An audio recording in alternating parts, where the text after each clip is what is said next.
જય સ્વામિનારાયણ. કેમ છો બધા? હું વંદના સ્વાગત કરું છું તમારું આપણી યુટ્યુબ ચેનલ શ્રી હેલ્ધી ફૂડમાં. આજે આપણે ફાઈબર અને વિટામિન્સથી ભરપૂર એવી મિક્સ વેજીટેબલ વઘારેલી ખીચડી બનાવવાની છે. તો વઘારેલી ખીચડી બનાવવાનું શરૂ કરીએ એ પહેલાં જો તમે હજી સુધી આ ચેનલ ઉપર નવા હોય અને તમને મારી દરેક રેસીપી ગમતી હોય તો આપણી યુટ્યુબ ચેનલ શ્રી હેલ્ધી ફૂડને લાઇક, શેર અને સબસ્ક્રાઈબ કરવાનું ભૂલતા નહીં. અને સાથે સાથે સાઈડમાં આપેલું બેલ આઇકન પણ જરૂરથી દબાવજો, જેથી તમને મારા દરેક વિડીયોની નોટિફિકેશન સૌથી પહેલાં મળે. તો ચાલો ફટાફટ હેલ્ધી અને ટેસ્ટી એવી મિક્સ વેજીટેબલ વઘારેલી ખીચડી બનાવવાનું શરૂ કરીએ.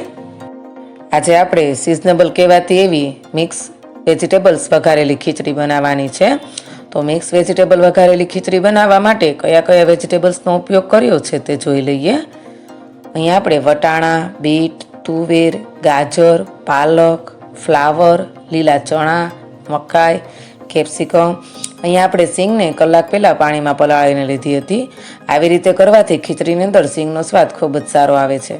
મેથી અને બટેકું બધા જ વેજીટેબલ્સને આપણે ઝીણા ઝીણા ચોપ કરીને લીધા છે. અને અહીંયા આપણે મિક્સ દાળ લીધેલી છે. તેની અંદર આપણે મગની ફોતરાવાળી દાળ, મગની ફોતરા વગરની દાળ, ચણાની દાળ, તુવેરની દાળ, મસૂરની દાળ અને આખા મગ પણ લીધેલા છે. તમે જોઈ શકો છો મગનો ફરસો સ્વાદ ખીચડી અંદર ખૂબ જ સરસ આવે છે. અને અહીંયા આપણે 5 ચમચી જેટલી બધી મિક્સ દાળ કરીને લીધેલી છે અને સામે 5 ચમચી જેટલા ખીચડિયા ચોખા લીધેલા છે. તમે જોઈ શકો છો આવી રીતે પરફેક્ટ માપ સાથે ખીચડી બનાવવામાં આવે તો ખીચડી ખૂબ જ સારી બને છે. હવે એક કુકરની અંદર આપણે પાણી એડ કરવાનું છે. જે માપથી આપણે દાળ અને ચોખા લીધેલા છે તે જ માપ પ્રમાણે આપણે પાણી લેવાનું છે. અહીંયા આપણે દાળ અને ચોખાને મિક્સ કરી 1 વાટલી જેટલું લીધેલું છે, તો તે પ્રમાણે જ પાણી એડ કરશું. 1 વાટકી મિક્સ દાળ અને ચોખા છે તો 7 વાટકી જેટલું આપણે પાણી એડ કરવાનું છે. આપણે આજે મીણ જેવી ઢીલી ખીચડી બનાવવાની છે એટલે અહીંયા આપણે 7 વાટકી જેટલું પાણી એડ કરીએ છીએ.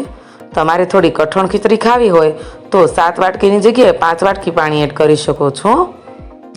પાણી ઉકળે ત્યાં સુધીમાં બધા વેજીટેબલ્સ અને દાળ ચોખાને બરાબર ધોઈ લઈએ. હવે આપણું બધું વેજીટેબલ્સ અને દાળ ચોખા બરાબર ધોવાઈ ગયા છે અને આ બાજુ પાણી પણ સરસ ગરમ થઈ ગયું છે. હવે પાણીની અંદર આપણે મીઠું એડ કરવાનું છે. 1 ચમચી જેટલું આપણે મીઠું એડ કરશું. અડધી ચમચી જેટલી હળદર એડ કરશું. અડધી ચમચી જેટલી હિંગ એડ કરશું.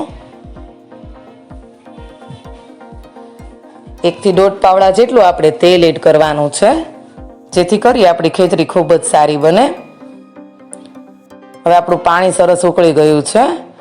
તેની અંદર મિક્સ કરેલું આ બધું મિશ્રણ એડ કરી દઈએ. શિયાળામાં તો આ ખીચડી જરૂરથી બનાવજો, ખાવાની ખૂબ જ મજા આવે છે અને ફાઈબર અને વિટામિન્સથી ભરપૂર એવી આપણી ખીચડી તૈયાર થાય છે. કુકરને ઢાંકી દઈએ. ગેસની મીડિયમ ફ્લેમ ઉપર 3 થી 4 સીટી થવા દેવાની છે આપણે. હવે આપણી ખીચડી સરસ બફાઈ ગઈ છે.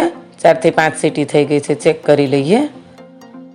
તમે જોઈ શકો છો એકદમ સરસ રૂ જેવી પોચી અને મીણ જેવી આપણી ખીચડી બનીને તૈયાર થઈ છે.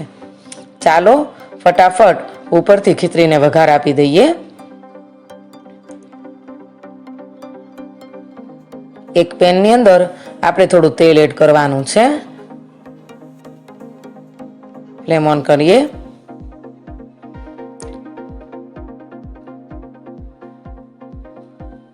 આશરે 2 પાવડા જેટલું તેલ એડ કરશું. આપણે ખીચડીમાં તેલ એડ કર્યું છે એટલે આમાં આપણે ઓછું તેલ એડ કરવાનું છે. તેલ એડ કરશું.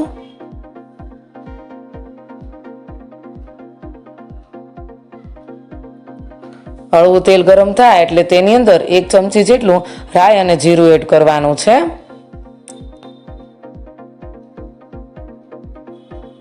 ત્યાર પછી તેની અંદર 2 મોટી ચમચી સફેદ તલ એડ કરવાના છે. ચપટી હિંગ એડ કરશું. 1 વઘારનું મરચું, ચપટી જેટલી કસૂરી મેથીને એડ કરવાની છે. 1 મોટી ચમચી જેટલા આદુ મરચીને પેસ્ટ કરીને લીધેલી છે તે એડ કરશું.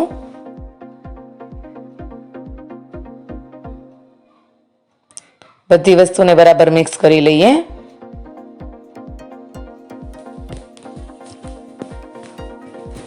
ત્યાર પછી તેની અંદર ઝીણા ચોપ કરેલું ટમેટું એડ કરવાનું છે. અહીંયા આપણે મોટા ટમેટાને ઝીણું ઝીણું ચોપ કરીને લીધેલું છે. મિક્સ કરી લઈએ. એકદમ ટમેટું ગળી જાય ત્યાર પછી તેની અંદર સ્વાદ પ્રમાણે મીઠું એડ કરશું. ખીચડીમાં મીઠું એડ કર્યું છે એટલે અત્યારે થોડું જ મીઠું એડ કરવાનું છે. તમે જોઈ શકો છો આપણું ટમેટું સરસ એકરસ થઈ ગયું છે. હવે આની અંદર આપણે તૈયાર કરેલી ખીચડી એડ કરશું.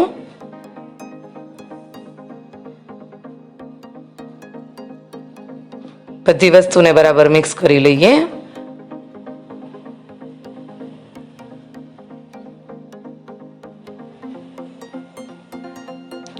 બધી વસ્તુ સરસ મિક્સ થઈ ગઈ છે.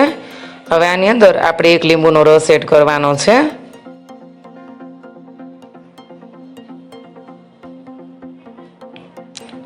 લીંબુ અને ખીચડીને મિક્સ કરી દઈએ. ત્યારબાદ ગેસની ફ્લેમ બંધ કરી દઈશું. હવે ઉપરથી ઝીણા ચોપ કરેલા ધાણા એડ કરશું. મિક્સ વેજીટેબલ ખીચડી બની ગઈ છે. સર્વ કરી દઈએ. તો જોતાં જ ખાવાનું મન થઈ જાય એવી આપણી મિક્સ વેજીટેબલ વઘારેલી ખીચડી બનીને તૈયાર થઈ ગઈ છે. અને બાળકોને શિયાળામાં આવી ખીચડી જરૂરથી બનાવીને ખવડાવજો. બધા માટે જ આ ખીચડી ખૂબ જ સારી છે. હેલ્ધી અને ટેસ્ટી તો છે જ, સાથે સાથે ફાઈબર અને વિટામિન્સથી પણ ભરપૂર છે. તો જરૂરથી આ ખીચડી બનાવજો. ઉપરથી થોડા ઝીણા ચોપ કરેલા ધાણા એડ કરશું.